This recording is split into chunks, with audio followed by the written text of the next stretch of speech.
Hey y'all, welcome back to this week's episode of AMA Friday with Amy Miller, Recruiting in Yoga Pants. My husband's right over there laughing at me. We are on vacation this week, y'all. Stop making faces. But we're on vacation this week. We've been doing the Midwest tour, visiting our family. So we're born and raised in the Midwest. I think most of you probably know that. And so we came back to hang out, saw my dad in Kansas City, went up north to my aunt and uncle's farm. Did not get to milk a cow this time around, maybe next time.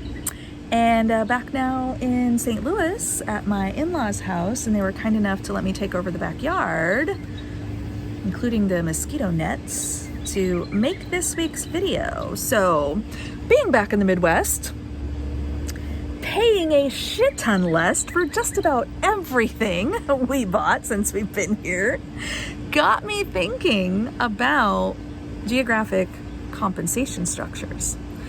Now imagine my surprise when I logged into LinkedIn one of the few times I did this week, because I've been very busy eating butter burgers and chilling in the humidity.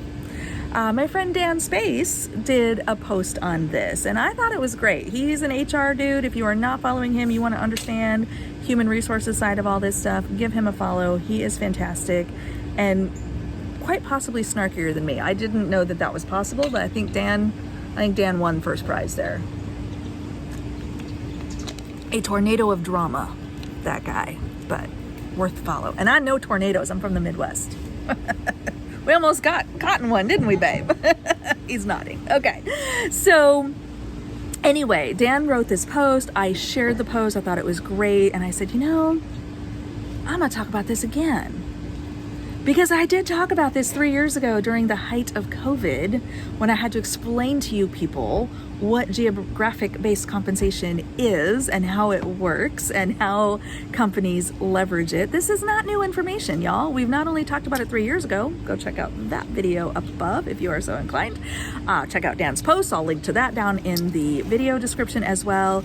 But y'all gotta just keep in mind, okay? I'm begging you, keep in mind, it's not a new practice, and this is very easily explainable, as well as we're going to dig into the downstream effect of paying everyone a premium.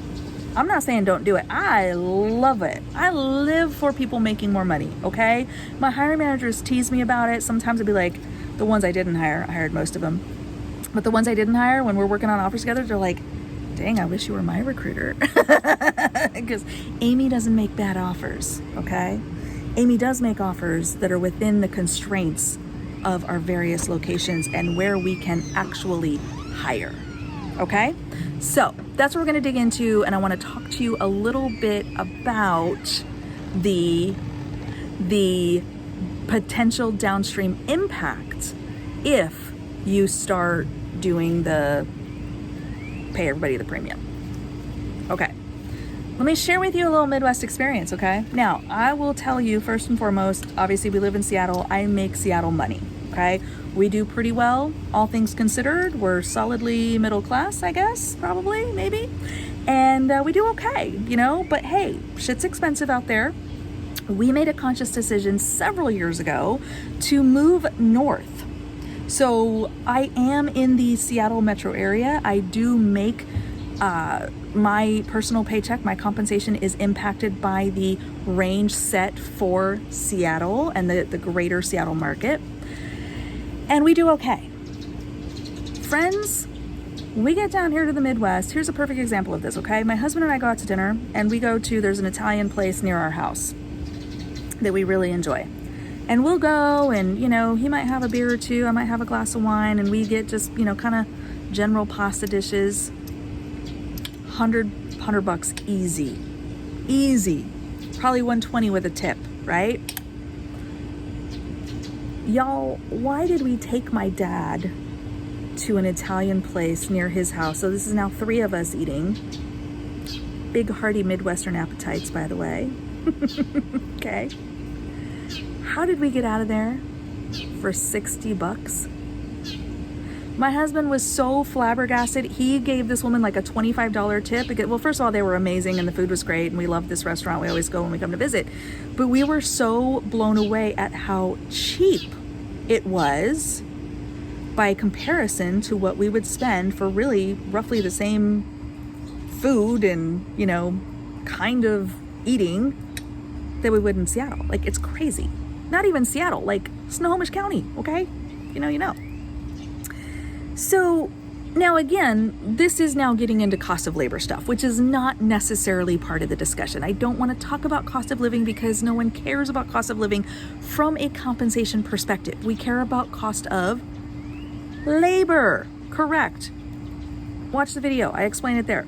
So this becomes very important though, because we've been talking all week about, dang, our money goes so much further here. I mean, everything that we'd planned to do, and, we had some different family dinners that we wanted to do, and we knew we had to, pay for gas as we're driving all over the tri-state area. Like, we kind of built all these things into our budget, and we're going, we could do this 2 more times for what we thought we would be spending. So that's where folks need to understand that just because your paycheck is smaller in Kansas City compared to where it is in Seattle, that money goes so much further because the cost of labor is what drives compensation, and the cost of labor is what it takes to get a person to do a thing in that area. So here's another example of this. Okay, so I've been living this example all week. That's why I brought it up, because we're literally like, can you imagine if we brought my salary here, if we moved back home and we brought my salary with me, we would live like kings, y'all. Okay? But it's not going to happen because that's not how geographic-based compensation works. But here's another spin on it, okay? Here's another way to look at it. Let's say I have an opportunity to move to New York City, okay? And I'm in the same job, I'm doing the same role, I'm working the same amount, delivering the same great recruiting experience. I'm going to get a good, 10, 15, maybe 20% raise just because I'm going to New York City. That's the only reason. That happens to be what the cost of labor is in New York City, so I get a big fat raise just for showing up. How much do you think my expenses are going to go up? A lot? A whole lot?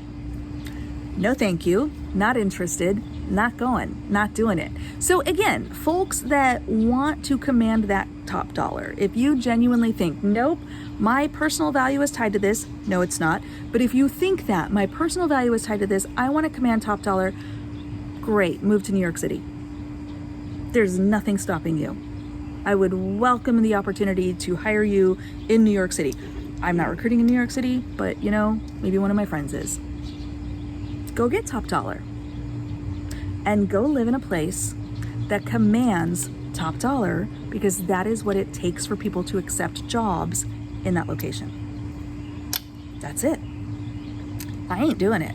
I will happily make less money than my Bay Area counterparts, and I do. And I'm so content to do that, because I understand that for me, for my family, for my lifestyle, for what's important to me, living in the Bay Area does not work. I won't even live in the city, okay? So that's another thing. This is a regional thing. No one is checking my zip code and saying, oh, Amy doesn't live in the city limits of Seattle, so we're not going to give her Seattle comp. That's not how that works. That is set up for the region. I made the decision to move further north. I have a longer commute. Probably one of the longest on my team. No, there's definitely people who live further away. I'm wrong about that. Anyway, we make that conscious decision. We are longer commute, but have a bigger house. Car tabs cost a lot less. There's certain tax things and, cost of electricity, for example, that are very different because I'm 20 miles north or 40 miles north. And I'm perfectly content with that.